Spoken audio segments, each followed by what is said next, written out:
բանա կարող է հիշեք, մի հատ ֆիլմ կա Ռեսպուբլիկա Շկիդ, սովետի ժամանակ բանա այն որ բանա բաներին որբ երեխեքին հավաքում դպրոց են սարքում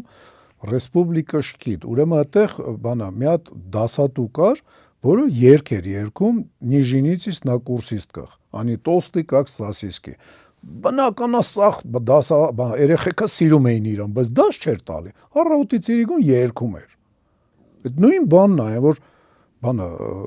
ախպեր դու եկել ես դպրոց կամ այդ որփատունը, որ դպրոցի են վերացել,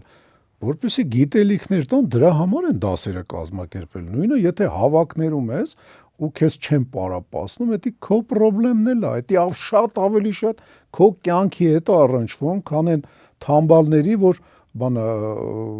որոնք ալարում են քեզ մարզեն պարապացնեն հաստատ դա քո կյանքի հետ ավելի քիփա կապված հարգելի հայրենակից քան այն մարդու հետ որը որ կարող է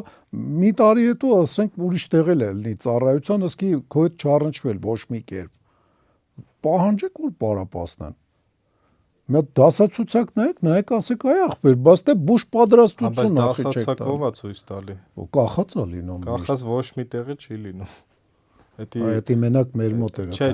դա զորամասերում է հիմնական լինում, իսկ ճամբարային վիճակում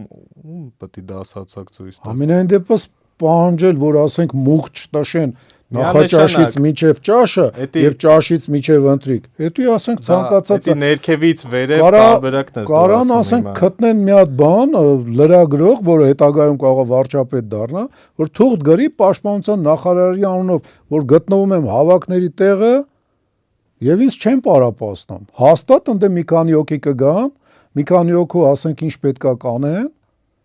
եւ մենակ այդ վախից, որ իրանց հետ ոչ մի բան չանեն, մանավանդ սեռական բնույթի, շատ արագ կսկսեն դասերը կազմակերպել։ Դասերը